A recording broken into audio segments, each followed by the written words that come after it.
जय हिंद साथियों, मैं अंकित कुमार यादव आप सभी का स्वागत करता हूं सृष्टि ज्ञान केंद्र में, जहां हम पढ़ रहे हैं कक्षा 11वीं की पॉलिटिकल साइंस और जिसमें चल रहा है अध्याय 3 जिसका नाम है चुनाव और प्रतिनिधित्व। जिसमें अभी तक हमने समझ लिया है चुनाव और लोकतंत्र में क्या संबंध है, भारत किस चुनावी पद्धति के अंतर्गत अपने चुनाव कराता है और भारत ने सर्वाधिक वोट से जीत वाली प्रणाली का ही अनुसरण क्यों किया और निर्वाचन क्षेत्रों का आरक्षण क्या है और कौन ये निर्धारित करता है कि किस निर्वाचन क्षेत्र का आरक्षण होगा। ये सारी बातें हमने समझ ली है। अब हम चल रहे हैं समझने चुनाव की सबसे बड़ी विशेषता को।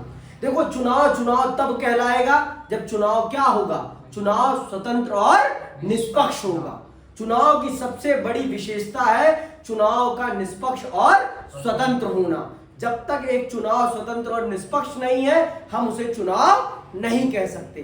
तो वो कौन सी बातें हैं जो एक चुनाव को स्वतंत्र और निष्पक्ष बनाती हैं, तो चलिए आज जानते हैं और समझते हैं कि क्या है निष्पक्षता का मापदंड, क्या बनाती हैं चीजें एक चुनाव को स्वतंत्र और निष्पक्ष। तो आइए पढ़ते हैं और समझते हैं। किसी भी चुनाव प्रणाली की कसौटी यह है कि वह एक स्वतंत्र और निष्पक्ष चुनाव प्रक्रिया सुनिश्चित कर सके। यदि हम लोकतंत्र को एक जमीनी हकीकत बनाना चाहते हैं तो यह जरूरी है कि चुनाव प्रणाली निष्पक्ष और पारदर्शी हो। चुनाव प्रणाली ऐसी होनी चाहिए जिससे मतदाताओं की आकांक्षाएं चुनाव परिणामों में न्यायपूर्ण ढंग से व्यक्त हो सके। मतलब जनता जो चाहे वो ही परिणाम आए, तब हम कहेंगे कि ये चुनाव प्रणाली स्वतंत्र और निष्पक्ष है। और जनता चाह रही है ए को और जीत रहा है बी, तो ये स्वतंत्र और निष्पक्ष चुनाव प्रणाली नहीं है। जैसे मैंने आपको क्लास के उदाहरण दिए थे कि जनता ने ए स्टूडेंट को पसंद किया लेकिन मैडम ने सी को मॉनिटर बना दिया, तो ये स्वतंत्र और निष्पक्ष चुनाव नहीं है। स्वतंत्र और निष्पक्ष चुनाव वही है जो जनता चाहे वही परिणाम आए, तभी हम कहेंगे कि यह स्वतंत्र और निष्पक्ष चुनाव है। स्वतंत्रता के पूर्व भी इस विषय पर बहस हुई थी और ब्रिटिश सरकार ने पृथक निर्वाचन मंडल की शुरुआत, गलत हो गया थोड़ा सा, ठीक है, सार्वभौमिक वैश्य मताधिकार और चुनाव लड़ने का अधिकार। चल रहे हम समझने कि भारत में सार्वभौमिक वैश्य मताधिकार और चुनाव लड़ने का अधिकार किसके पास है, कौन वोट डालेगा और कौन चुनाव लड़ेगा, इस बात को हम चल रहे हैं जानने और समझने। ठीक है, चुनाव का तरीका निर्धारित करने के अतिरिक्त संविधान चुनाव के बारे में दो अन्य मूल्य प्रश्नों के उत्तर देता है। मतदाता कौन है और कौन चुनाव लड़ सकता है। चुनाव की प्रणाली निर्धारित करने के अतिरिक्त हमारा संविधान यह भी बताता है कि वोट कौन डालेगा जिसे हम मतदाता कहते हैं और चुनाव कौन लड़ेगा जिसे हम प्रत्याशी कहते हैं। कौन प्रत्याशी बनेगा और कौन मतदाता है, इस बात का भी उत्तर हमारा संविधान हमें देता है कि कौन मतदाता है और कौन प्रत्याशी। प्रत्याशी के लिए आपके पास क्या क्या योग्यताएं होनी चाहिए, क्या क्या चीजें होनी चाहिए, ये सारी बातें हमारा संविधान बहुत स्पष्ट तौर पर बताता है और हमारे सामने रखता है। आइए, इन दोनों बिंदुओं पर हमारा संविधान पूर्ण रूप से स्थापित लोकतांत्रिक परंपराओं का पालन करता है। आप जानते हैं कि लोकतांत्रिक चुनाव में देश के सभी वयस्क नागरिकों को चुनाव में वोट देने का अधिकार होना जरूरी है। इसी को सार्वभौमिक वैश्य मताधिकार के नाम से जानते हैं। अनेक देशों में नागरिकों को इस अधिकार को प्राप्त करने के लिए अपने शासकों से बहुत लंबी लड़ाई लड़नी पड़ी। बहुत से देशों में तो महिलाओं को यह अधिकार काफी देर से और बड़े संघर्ष के बाद मिला। भारतीय संविधान निर्माताओं ने एक महत्वपूर्ण निर्णय के द्वारा प्रत्येक वयस्क भारतीय नागरिक को वोट देने का अधिकार प्रदान किया। देखो, दुनिया में बहुत सारे देशों में एक लंबे समय तक आम जनता को वोट डालने का अधिकार नहीं था। उन्हें संघर्ष करना पड़ा वोट डालने के अधिकार को प्राप्त करने के लिए। और महिलाओं को भी महिलाओं को भी वोट डालने के अधिकार को प्राप्त करने के लिए बहुत लंबा संघर्ष करना पड़ा, लेकिन हम आजादी के तुरंत बाद ही हमने अपने देश के हर वयस्क नागरिक को वोट डालने का अधिकार दे दिया। भारतीय संविधान का केवल यही वो अनुच्छेद है जो बिना किसी बहस और चर्चा के पास होता है। समझ में आई बात? ये मैंने आपको जब भारतीय संविधान का अध्याय पढ़ा रहा था तब भी मैंने आपको बताया संविधान क्यों और कैसे वाला। तो जब मैं पढ़ा रहा था तब भी मैंने आपको बताया था कि भारतीय संविधान का केवल एक यही प्रस्ताव है, सार्वभौमिक वयस्क मताधिकार के अधिकार वाला ही एक ऐसा प्रस्ताव है जो बिना किसी बहस और बिना किसी चर्चा के संविधान सभा से पास होता है। तो हमारे देश में पहले तक जो वोट डालने की उम्र सीमा थी वो 21 साल थी, लेकिन माननीय राजीव गांधी जी ने इसे घटाकर 18 साल कर दी थी। कब करी है ये भी जान लेते हैं। देखो 1989 तक 21 वर्ष से ऊपर के भारतीयों को वयस्क भारतीय माना जाता था, लेकिन 1989 में संविधान के एक संशोधन के द्वारा इसे घटाकर 18 वर्ष कर दिया गया। वयस्क मताधिकार सभी नागरिकों को अपने प्रतिनिधियों की चयन प्रक्रिया में भाग लेने का अवसर प्रदान करता है। यह समानता और गैर भेदभाव के सिद्धांत के अनुरूप है, जिसका अध्ययन हमने अधिकारों वाले अध्याय में किया है। अनेक लोग पहले और आज भी ऐसा मानते हैं कि बिना शैक्षिक योग्यता के सभी को वोट देने का अधिकार देना सही निर्णय नहीं था, लेकिन हमारे संविधान निर्माताओं को सभी नागरिकों की योग्यता और महत्व में समान रूप से विश्वास था कि वे समाज, देश और अपने निर्वाचन क्षेत्र के हित के निर्णय ले सकते हैं। बहुत से लोगों का मानना था कि जो लोग अशिक्षित हैं उन्हें वोट डालने का अधिकार नहीं मिलना चाहिए। आज भी बहुत से लोग मानते हैं ये बात कि जो अशिक्षित लोग हैं उन्हें वोट डालने का अधिकार नहीं मिलना चाहिए। लेकिन मैं समझता हूं कि हर व्यक्ति को पता है कि क्या गड्ढा है और क्या सड़क है, सबको पता है। इतना कोई भी अंधा नहीं है कि उसे ये भी नहीं पता कि कौन सा कुआं है और कौन सा खाई है, सबको पता है। हर जिस व्यक्ति का मानसिक संतुलन ठीक है उसे स्पष्ट तौर पर पता है कि कौन सा कुआं है और कौन सा खाई है, कौन सी सड़क है और कौन सा नाला है।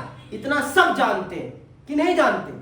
और जिसे इतने की समझ है ना, वो वोट डालने के काबिल है, वो वोट डालने के काबिल है, उसे वोट डालने के काबिल माना जा सकता है, क्योंकि इंसान में इतनी ही काबिलियत होनी चाहिए वोट डालने के लिए। सबको पता है किसमें मेरा फायदा और किसमें मेरा नुकसान है।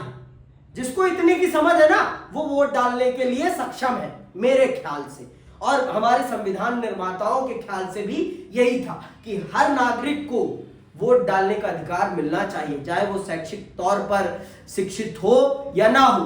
पर हाँ, मैं मानता हूं कि इस देश में हर नागरिक को इतनी समझ है क्या सही है और क्या गलत है, उसके लिए तो वो आसानी से अपना नेता चुन सकता है। समझ में आई बात? तो इसी आधार पर हमारे देश के हर वयस्क नागरिक को वोट डालने का अधिकार दे दिया गया था, बिना किसी भेदभाव के। ठीक है, जो वोट देने के अधिकार के बारे में सच है वही चुनाव लड़ने के अधिकार के बारे में भी सच है। सभी नागरिकों को चुनाव में खड़े होने और जनता का प्रतिनिधि होने का अधिकार है। देश में हमारे कोई भी व्यक्ति हमारा प्रतिनिधि बन सकता है, पर वो भारत का नागरिक होना चाहिए, पर वो भारत का नागरिक होना चाहिए, इतनी सी शर्त है। समझ में आई बात? और उम्र है 25 वर्ष।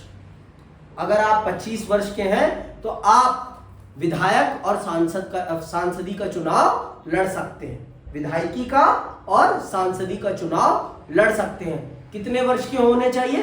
25 वर्ष के। सुनो अभी तो। लेकिन विभिन्न पदों पर चुनाव लड़ने की न्यूनतम आयु हरता भिन्न भिन्न होती है। उदाहरण के लिए लोकसभा या विधानसभा चुनाव में खड़े होने के लिए उम्मीदवार को कम से कम 25 वर्ष का होना चाहिए। कुछ और भी प्रतिबंध हैं। जैसे एक कानूनी प्रतिबंध यह है कि यदि किसी व्यक्ति को किसी अपराध के लिए 2 या 2 से अधिक वर्ष के लिए जेल हुई हो तो वह चुनाव लड़ने के योग्य नहीं है। अगर किसी भी व्यक्ति को किसी भी प्रकार के केस में 2 वर्ष से ज्यादा की सजा हो रखी है और वो जेल जा रखा है तो वो फिर चुनाव कभी नहीं लड़ सकता। पूरी जिंदगी में कभी वो चुनाव नहीं लड़ सकता। अगर आपने 2 वर्ष की कैद काट रखी है तो समझ आई बात। अगर आपने अपने जीवन में 2 वर्ष की कैद काट रखी है तो आप भारतीय चुनाव में प्रतिभागी नहीं बन सकते हैं। समझ में आई बात। और भारत की लोकसभा और भारत की विधानसभाओं में अगर आपको सांसद या विधायक बनना है तो आपकी उम्र कितनी होनी चाहिए? 25 वर्ष। 25 वर्ष से ज्यादा होनी चाहिए, कम नहीं। समझ में आई बात। लेकिन चुनाव लड़ने के लिए आय, शिक्षा, वर्ग या लिंग के आधार पर कोई प्रतिबंध नहीं है। इस रूप में हमारी चुनाव व्यवस्था सभी नागरिकों के लिए खुली हुई है। समझ में आई बात। तो इस प्रकार से हमारी चुनाव व्यवस्था सभी के लिए खुली हुई है। समझ में आई बात। कोई भी चुनाव लड़ सकता है और कोई भी चुनाव जीत सकता है। आपके अंदर कैपेसिटी होनी चाहिए जनता का नेतृत्व करने की। और अगर आपके अंदर ये क्षमता है और ये कौशल है तो आप चुनाव लड़िए और जनता आपके पीछे चलेगी। समझ में आई बात कि नहीं आई? अभी भी इतनी सी आ गई पक्का। तो चुनाव लड़ने की उम्र क्या है 25 साल और मतदान करने की उम्र क्या है? समझ में आ गई बात। कब परिवर्तन करा गया है? 1989 में। किसने कराया था? स्वर्गीय श्री राजीव गांधी जी ने। समझ में आई बात। उनके शासनकाल में ही संविधान में संशोधन करके जो उम्र सीमा 21 वर्ष की थी मतदाता की वो 18 वर्ष कर दी गई थी 1989 में। समझ में आई बात। अब आज चलते हैं उस अंपायर के बारे में पढ़ने, उस रेफरी के बारे में पढ़ने, उस निरीक्षक के बारे में पढ़ने जो पूरे चुनाव को नियंत्रित करता है। अब हम चल रहे हैं स्वतंत्र निर्वाचन आयोग के बारे में पढ़ने, जो चुनाव के समय में सबसे ताकतवर व्यक्ति होता है। वो अजगर होता है। वो बड़े से बड़े नेता को भी निगल सकता है अगर वो चाहे तो। अगर उसे लगता है कि ये नेता गलत कर रहा है तो वो उसको निगल कर खाकर खत्म कर सकता है। क्योंकि देखो, अगर निर्वाचन आयोग स्वतंत्र और निष्पक्ष नहीं रहेगा तो चुनाव भी स्वतंत्र और निष्पक्ष नहीं हो सकता। अगर अंपायर या रेफरी बिकाऊ है तो पूरा का पूरा गेम बिक जाएगा। क्योंकि एट द एंड सारा निर्णय इन्हीं के हाथ में है चुनाव की। भारत के संविधान ने चुनाव संबंधी जितने भी अधिकार हैं सारे के सारे निर्वाचन आयोग को दे रखे हैं। और निर्वाचन आयोग ही ये निर्धारित करता है कि भारत का चुनाव स्वतंत्र और निष्पक्ष कैसे बनेगा। सब कुछ वही निर्धारित करता है। वोटर लिस्ट भी वही बनाता है, वोटिंग की डेट भी वही बताता है और चुनाव की गणना की तिथि भी वही बताता है। सब कुछ वही बताता है। और जीतने वाले प्रत्याशी को प्रमाण पत्र भी वही देता है कि हाँ, आप इस निर्वाचन क्षेत्र के क्या बन गए हैं, सांसद या विधायक। समझ में आई बात। तो अगर हमारे निर्वाचन आयोग में किसी भी प्रकार की कमी आती है तो हमारा पूरा का पूरा इलेक्शन सिस्टम फेल हो जाएगा। समझ में आई बात। तो इसीलिए निर्वाचन क्षेत्र का, निर्वाचन आयोग का स्वतंत्र होना अधिक आवश्यक है भारत के चुनाव के स्वतंत्र और निष्पक्ष बने रहने के लिए। तो आइए जानते हैं और समझते हैं कि क्या है स्वतंत्र निर्वाचन आयोग की भूमिका भारतीय चुनाव में। तो भारतीय संविधान का अनुच्छेद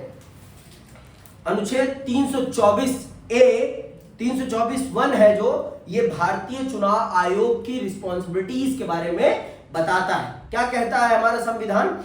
इस संविधान के अधीन संसद और प्रत्येक राज्य के विधानमंडल के लिए कराए जाने वाले सभी निर्वाचनों के लिए तथा राष्ट्रपति और उपराष्ट्रपति के पदों के निर्वाचन के लिए निर्वाचक नामावली तैयार करने का और उन सभी निर्वाचनों के संचालन का अधिरक्षण, निर्देशन और नियंत्रण एक आयोग में निहित होगा, जिसे इस संविधान में निर्वाचन आयोग कहा गया है।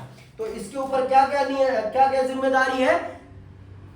लोकसभा के चुनाव की, विधानसभा के चुनाव की, राष्ट्रपति के चुनाव की, उपराष्ट्रपति के चुनाव की, पूरा का पूरा नियंत्रण इसी के पास है।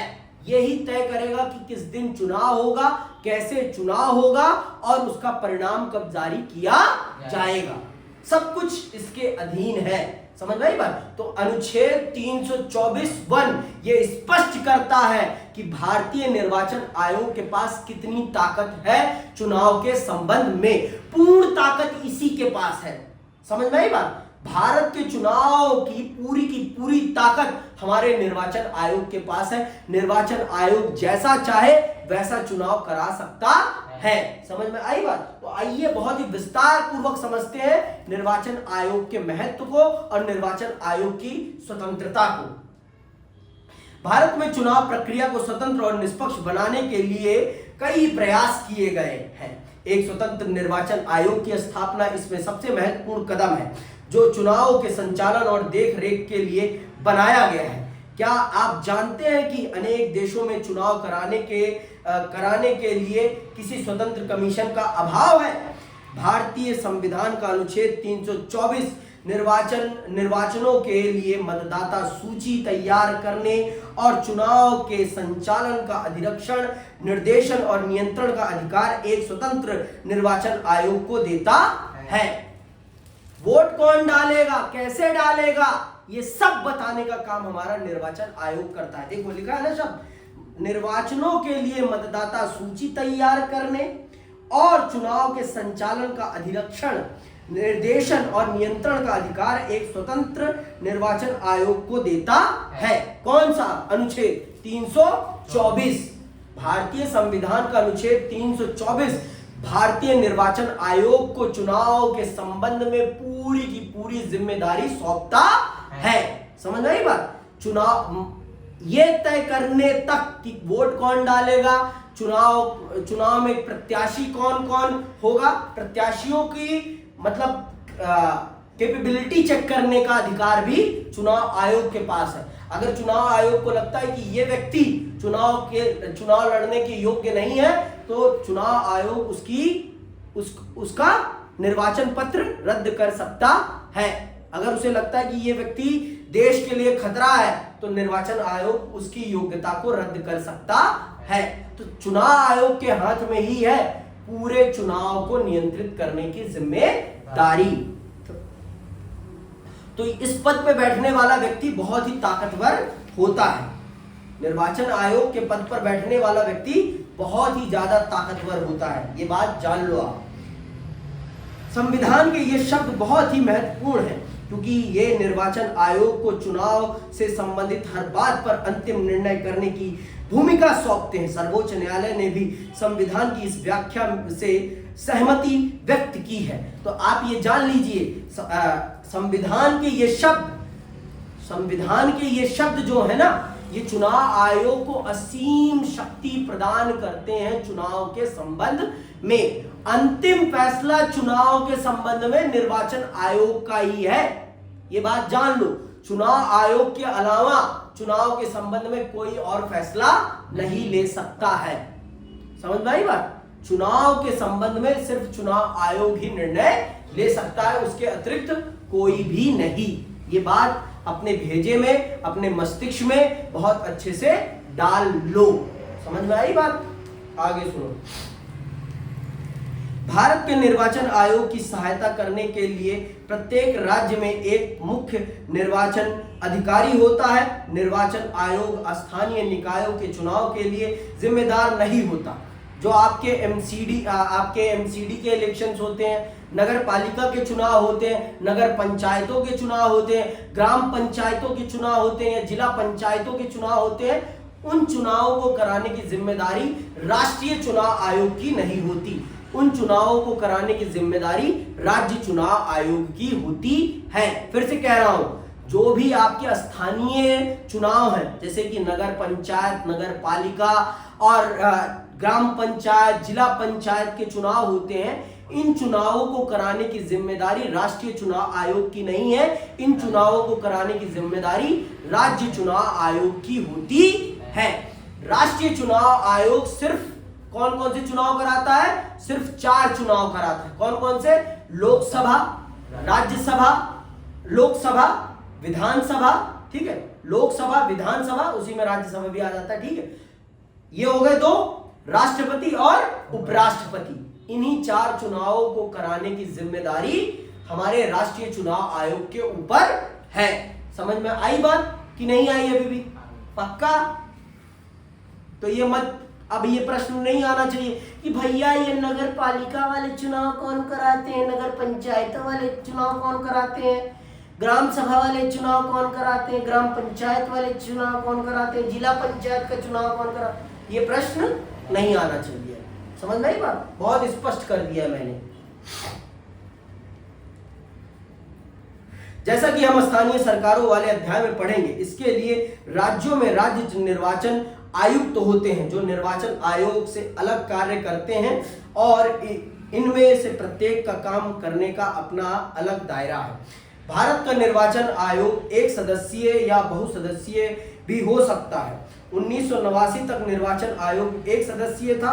1989 के आम चुनाव के ठीक पहले 2 अन्य निर्वाचन आयुक्तों को नियुक्त कर इसे बहुसदस्यीय बना दिया गया। चुनावों के बाद उसे फिर एक सदस्यीय बना दिया गया। 1993 में पुनः 2 निर्वाचन आयुक्तों की नियुक्ति हुई और निर्वाचन आयोग बहुसदस्यीय हो गया। तब से यह बहुसदस्यीय बना हुआ है। शुरू में बहुसदस्यीय निर्वाचन आयोग को लेकर तरह तरह की शंकाएं थी। मुख्य निर्वाचन आयुक्त और अन्य आयुक्तों के बीच इस बात पर घोर मतभेद था कि किसको कितनी शक्ति प्राप्त है। इसका समाधान सर्वोच्च न्यायालय को करना पड़ा। अब इस बात पर सामान्य सहमति है कि बहुसदस्यीय निर्वाचन आयोग ज्यादा उपयुक्त है, क्योंकि इससे आयोग की शक्तियों में साझेदारी हो गई है और आयोग पहले से कहीं ज्यादा जवाबदेह बन गया है। पहले हमारा निर्वाचन आयोग एक सदस्यीय था। कब तक? 1950 से लेकर 1989 तक हमारा निर्वाचन आयोग एक सदस्यीय था। लेकिन 1989 से लेकर 1993 तक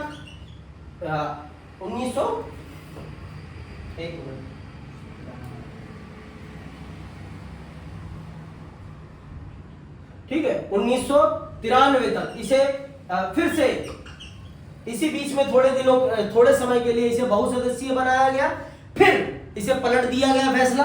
पर 1993 के बाद हमारा निर्वाचन आयोग बहुसदस्यीय है, मतलब 3 सदस्य हैं। एक सबसे टॉप पर है और फिर 2 उसके समकक्ष हैं। 2 बराबर की ताकत वाले और एक टॉप पर है। ट्राइंगल है हमारा चुनाव आयोग, ये सबसे ताकतवर है। लेकिन फैसले के मामले में तीनों की ताकत एक बराबर है। कोई भी डिसीजन होगा ना, वैसे हायरार्की में यह पद बड़ा है, सबसे ऊपर वाला, लेकिन ताकत में तीनों एक बराबर है।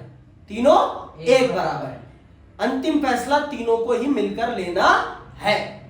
समझ में आई बात? तो ये इसे कहते हैं बहुसदस्यीय चुनाव आयोग। तो बहुसदस्यीय चुनाव आयोग होने से भारतीय चुनाव आयोग भी एक लोकतांत्रिक रास्ते पर चलने लगा है।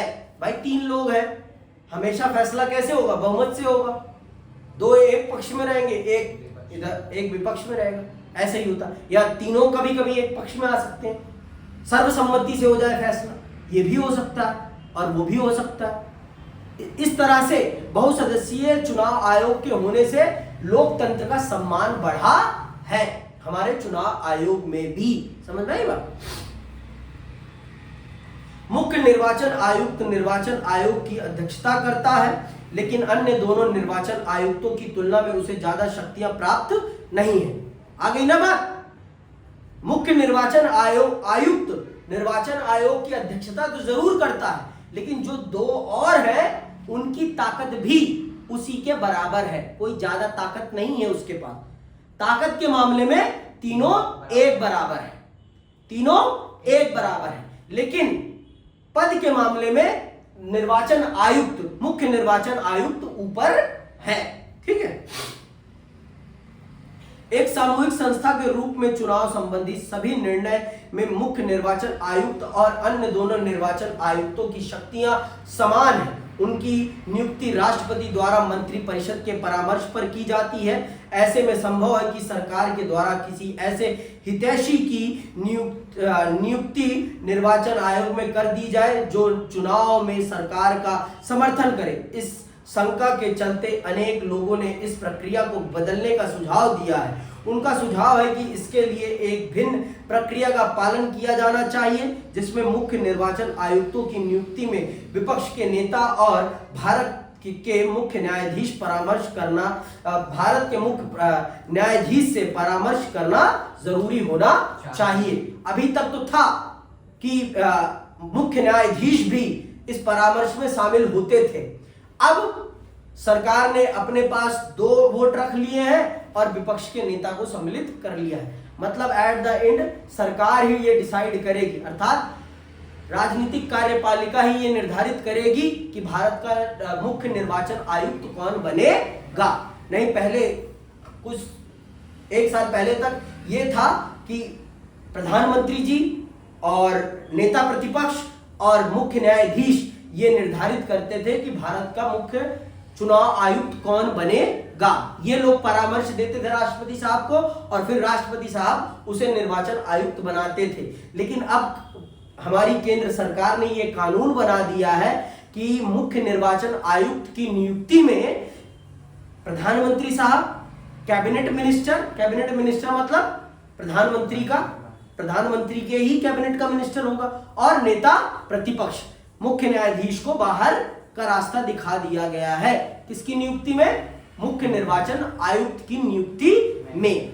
अब मुख्य न्यायाधीश नहीं है, अब नेता प्रतिपक्ष, प्रधानमंत्री साहब और मंत्री परिषद का एक मंत्री, ये 3 लोग निर्धारित करते हैं अब भारत के मुख्य चुनाव आयुक्त की। तो आप भी समझते हैं और मैं भी समझता हूं बहुत अच्छे से कि फैसला किसके पक्ष में रहेगा। फैसला हमेशा सरकार के पक्ष में ही रहेगा। समझ में आएगा? संविधान मुख्य निर्वाचन आयुक्त और निर्वाचन आयुक्तों के कार्यकाल की सुरक्षा देता है। उन्हें 6 वर्ष के लिए अथवा 65 वर्ष की आयु तक के लिए नियुक्त किया जाता है। 6 वर्ष का कार्यकाल है और 65 वर्ष की आयु सीमा है। 6 वर्ष का कार्यकाल है। ठीक है, 6 वर्ष का कार्यकाल है और उम्र सीमा है 65 वर्ष। या पहले देखो, अगर आप अपनी उम्र के 59वें साल में बन जाते हो चुनाव आयुक्त, तो आप 6 वर्ष पूरा एंजॉय करोगे इस पद पर। समझ में आई बात? अगर आप अपनी उम्र के 59, जब आप 59 साल के हो तब आप निर्वाचन आयुक्त बनते हो, तब आप पूरे के पूरे 6 साल बिताओगे। अगर आप अपनी उम्र के 62 साल में बन रहे हो, 63 में बन रहे हो, तो सिर्फ आप अपनी उम्र के 65 तक ही रह पाओगे। अपनी उम्र के 65 वर्ष तक ही रह पाओगे। समझ में आई बात? कार्यकाल 6 साल का है, लेकिन आप कार्यकाल 6 साल पूरा नहीं कर सकते अगर आपकी उम्र 65 पार हो जाती है। तो उम्र सीमा 65 है कि भारत का चुनाव आयुक्त की उम्र सीमा कितनी है? 65 वर्ष। और कार्यकाल कितना है? 6 वर्ष का। इसमें से जो पहले कंप्लीट हो जाएगा उसी के साथ आप चलते बनेंगे, उसी के साथ आप चलते बनेंगे। अगर आप 68 की उम्र में बन जा रहे हैं चुनाव आयुक्त, तो आप कितने वर्ष तक रहोगे? आप अपनी उम्र के 64 वर्ष में ही रिटायर हो जाओगे। क्यों? क्योंकि 6 साल पूरे हो गए। 6 साल पूरे हो गए ना। कुछ भी पहले पूरा होगा आप हटा दिए जाओगे अपने पद से। 6 साल से ज्यादा कोई नहीं रह सकता और अपनी उम्र के 65 साल से ज्यादा कोई नहीं रह सकता इस पद पर। समझ में आई बात? हमारे संविधान ने बहुत स्पष्ट कर रखा है इस बात को। ठीक है, मुख्य मुख्य निर्वाचन आयुक्तों का कार्यकाल समाप्त होने के पूर्व राष्ट्रपति द्वारा हटाया जा सकता, उससे पूर्व भी हटाया जा सकता है। मुख्य निर्वाचन आयुक्तों को कार्यकाल समाप्त होने के पूर्व राष्ट्रपति द्वारा हटाया जा सकता है, पर इसके लिए संसद के दोनों सदनों को विशेष बहुमत से पारित कर इस आशय का एक प्रतिवेदन राष्ट्रपति को भेजना होगा। ऐसा यह सुनिश्चित करने के लिए किया गया है कि कोई भी सरकार उस मुख्य निर्वाचन आयुक्त को ना हटा सके जो चुनाव में उनकी तरफदारी करने से मना करे। निर्वाचन आयुक्तों को भारत का राष्ट्रपति हटा सकता है। समझ में आई बात? भारत के राष्ट्रपति के अलावा कोई भी भारत के निर्वाचन आयुक्तों को उनके पद से नहीं हटा सकता है। ठीक है। भारत के निर्वाचन आयोग के पास काफी सारे काम हैं। क्या काम करता है हमारा निर्वाचन आयोग, जान लेते हैं।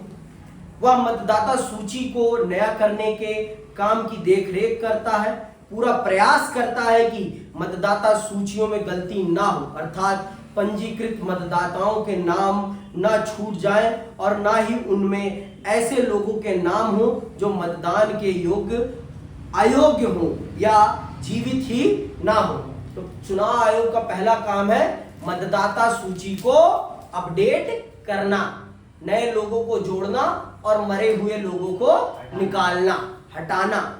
तो चुनाव सूची को, मतदाता सूची को अपडेट करते रहना चुनाव आयोग की सबसे बड़ी जिम्मेदारी है। और ये बहुत ही कठिन काम है, आसान काम नहीं है ये। समझ में आई बात? बहुत ही कठिन काम है ये। लगता बहुत आसान है लेकिन है नहीं ये आसान। समझ में आई बात? ये आसान काम नहीं है। रोज लोग मर रहे हैं और पता नहीं कितने बच्चे रोज 18 वर्ष की उम्र को पार कर रहे हैं, पता नहीं है ना भाई। तो उसे अपडेट करते रहना बहुत ही मुश्किल काम है और लोग रोज यहां से वहां शिफ्ट हो रहे हैं। आप सोचो कितना हेडेक का काम है ये, बहुत ही ज्यादा हेडेक का काम है। दूसरा क्या काम करता है वह चुनाव का समय और चुनाव का पूरा कार्यक्रम तय करता है।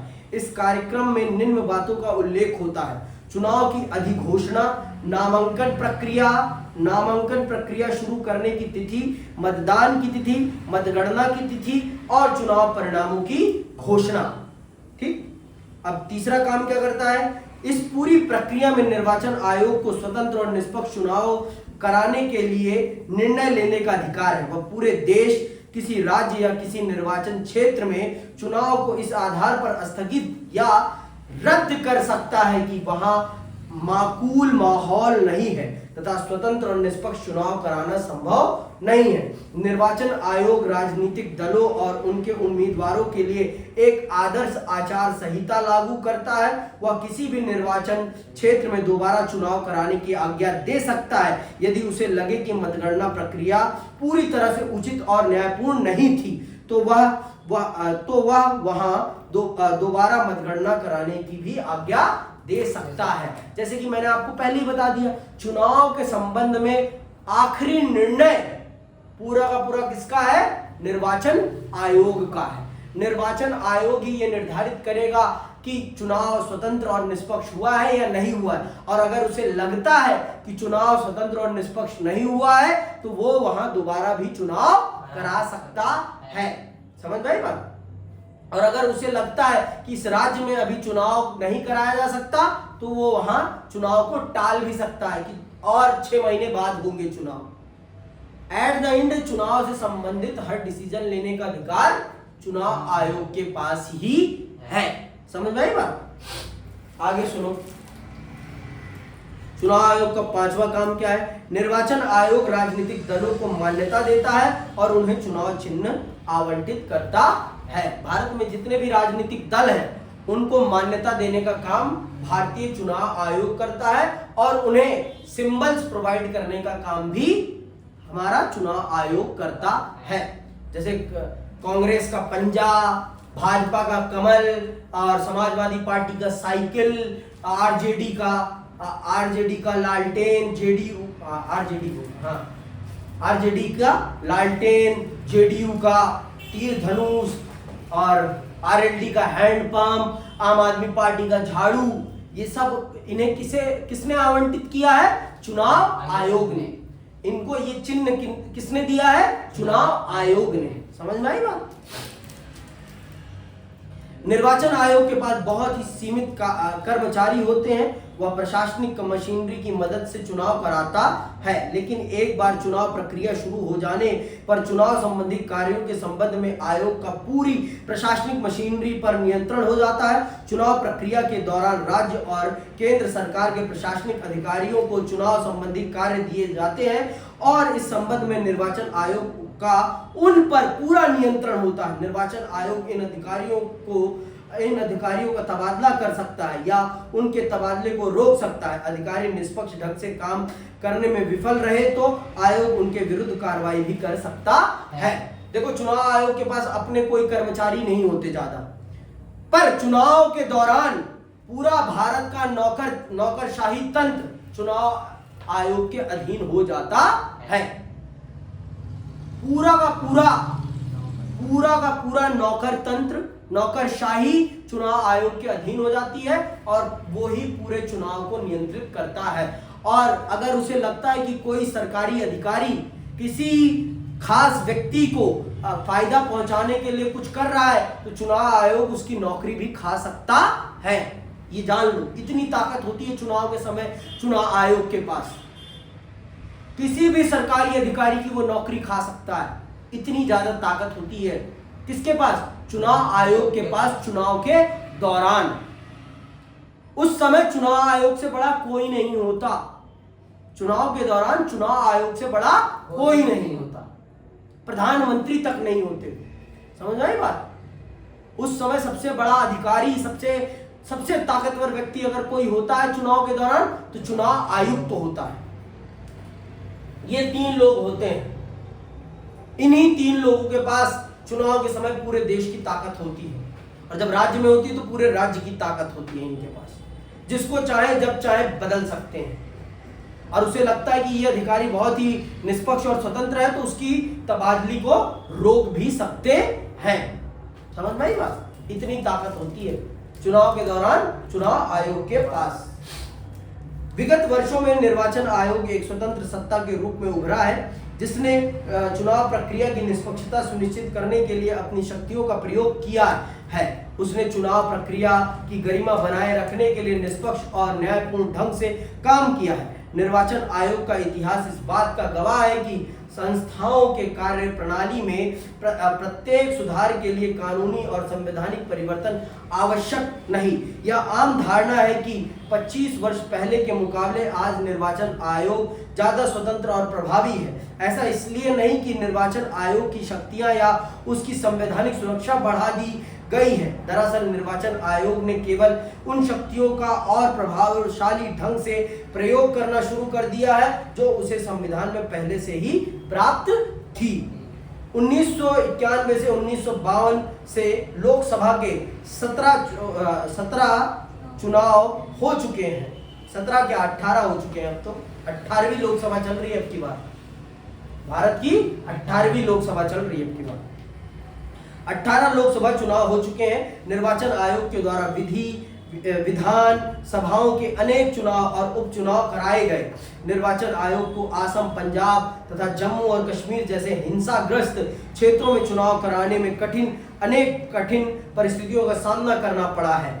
1991 में पूरी चुनाव प्रक्रिया को बीच में ही रोकना पड़ा क्योंकि चुनाव प्रचार के दौरान पूर्व प्रधानमंत्री राजीव गांधी की हत्या कर दी गई।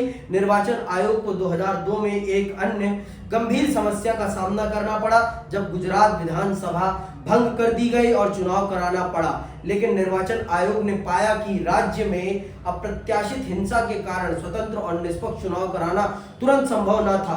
निर्वाचन आयोग ने राज्य में विधानसभा चुनाव को कुछ महीनों के लिए स्थगित करने का निर्णय लिया। सर्वोच्च न्यायालय ने निर्वाचन आयोग के इस निर्णय को वैध ठहराया। जैसा कि मैंने आपको बताया, चुनाव के संबंध में आखिरी निर्णय चुनाव आयोग ही करेगा और कोई नहीं कर सकता। चुनाव का अंतिम फैसला चुनाव आयोग करेगा। तो भारत का निर्वाचन आयोग बहुत ही ताकतवर है। भारतीय संविधान ने उसे बहुत ताकत दी है चुनाव के संबंध में। वो चाहे तो कुछ भी कर सकता है चुनाव के संबंध में। वो भारत के चुनाव को जितना चाहे उतना स्वतंत्र और निष्पक्ष बना सकता है। लेकिन कहते हैं ना, व्यक्ति तो है, ये जो पद पे बैठे हैं ये लोग ही तो हैं, इनको भी लालच आ सकता है। तो इस देश की जनता को सशक्त रहना बहुत जरूरी है। इस देश की जनता ही वास्तविक ताकत है, और जब तक इस देश की जनता जागरूक रहेगी अपने अधिकारों के प्रति, अपने देश के प्रति, तब तक इस देश को कोई नहीं खराब कर सकता। लेकिन अगर इस देश की जनता सो जाएगी जिस दिन, इस देश को बर्बाद होने से कोई बचा भी नहीं सकता। इसी के साथ मैं विदा लेता हूं। जय हिंद, जय भारत।